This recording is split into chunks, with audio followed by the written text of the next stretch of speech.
От красоты этих мест захватывает дух и замирает сердце. В минувшие выходные в селе Узунджа провели долгожданную встречу односельчан. На Койдышлер-Курышевы собрались выходцы не только из Узунджи, но и из 3 соседних сел – Бага, Скеле и Саватка. Встречу по традиции начали с молитвы.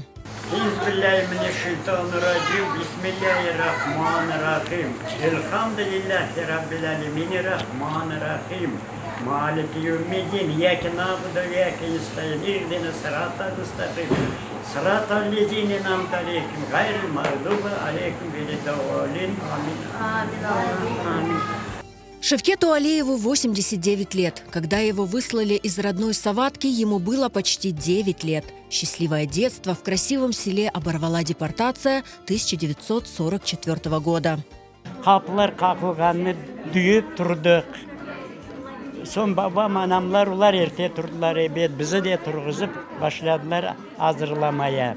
Bu где-то saat 4'ler mahalle sabahtan. Son dışarı çıksak şeyleri hazırlayıp bakamız maşinalar уже kapıda tura. Başladılar şeyimizi yüklemeye. Bize yer yoktur. Şeylerimiz maşinadan Ali'de gitti Özbekistan'da. Bir şeysiz çıktık avlejine. Даже sumka da yok, bir şey de yok, avlejine çıktık. Son bizleri beklettiler, çıkardılar evimizden de koyun ardına mezarlığa alıverdiler. Mezarlıkta akşamayınca bekledik, vagonlara mingenimizi bileyim, karanlıkta уже. Алия Умерова, приезжая в село Узунджа, никогда не проходит мимо этого дома. Его своими руками когда-то построил ее дед Куртамет Каяли. В нем вырос ее отец. Алия Ханым уже много лет интересуется историей родного села. Она по крупицам собирает материалы, мечтая написать книгу о селе Узунджа. На встрече односельчан она делится воспоминаниями и знакомит с историей села своих предков. Біраз тариф етіңіз асылында кем еді сіздің сүләлеңіз, сіздің қарбабаңыз, бабаңыз? Мен білгеніме көре, менің бабам Аким Куртамет оғлы. Куртамет Каялы бұл evde yaşаған. Куртамет Каялы қарысы Эмине битамыз.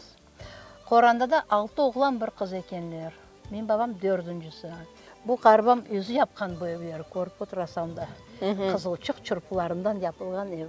Алия Ханым, сіз çok yıllar devamında aynı bu koy hakkında malumatlar toplaysınız ve tarihini de güzel bilesiniz. Biraz hikayetiniz. Uzunca koyunda evvelleri halk neyin uğraşıydılar? Aslında ne için koyunun adı aynı öyle? Uzunca koyunun adı Uzunca dediler. Nasıl aytayım size? Bunda 100 koranda yaşayan, 100 evler, 100 ev olgan. Biz o eskili kartayı yaptık. 100 evden işte 99 100. Hepsi Kırım Tatarıydı. Bir koranda Urus yaşaydı. Hepsi birbirini soyula, tutaş gitti, kudalar. Çoğusunun atları var eken. Boğaları, hayvanları, bahçıları, tutuncuk edi o zamanda. Bunda o kadar dülber ki ve siz bilesiniz ki bu yerlerde sizin baba dedeleriniz yaşadı. Bu yerlerge bakıp, gelip ne duyasınız, ne hissetesiniz? Bundan biz daim kuyudan su alıp içedik de, kuyudan su içken bizi bir gıda alasın. Son bize o 1 yıla yeter. Узунджа – одно из прекраснейших мест Байдарской долины. Дорога к селу – одна из самых необычных и живописных в Крыму. Каждый, собравшийся на Койдышлер-Курышевы, гордится и вдохновляется тем, что в этих красивых местах когда-то жили их предки. У каждого своя боль, своя история и свои воспоминания. Benim babam okudu, lütçük çalıştı Uzuncu'da. Emcem de тоже Темиркаев, у Берлинежез vardı. Benim karbam bu koyden, Salih Temirkaya bu koyden, bitam Hatice, o da Uzunculu bu koyden. O vaxtı kışlağan karbam bitamıştı. Şimdi yolda kelgende oğlan torunum ayta, bitadi koçmegen olsalar bunda yaşar edik, diyet balam diyeyim. Koçmegen olsalar, koçirmegen olsalar bunda yaşar edik bu koyda. Biz bu koydan kim çıkmaz ister? Bu koyda anam bağalı. Onda kart babam vardı. Pradedушка işte. Aladin Efendi'nin torunu men anam. Ferhatova Halise rahmetli oldular.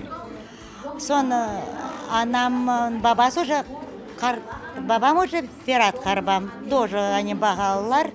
Он был первый тракторист Севастополя, он в газеты выходил до войны. Бері келгенде мен сой-сопларыма, аналарым, қарбаларым нас яшадылар, не аптылар козыл могынен кече. Бұл комшы көйде менің бабамның анасы doğuldu. Бұл Баха көйі, менің Esma қартанам андан. Bizim үшін бір алтын бешік gibi. Тамырларымыз мұндан, мұнда ава башқа, нефес алмаға башқа. Өз топрағымызға, өз тамырларымыз олған ерімізге аяқ басқан кебі өзімізні heyecanlı duyamыз әр вақыт мұнда келгенде.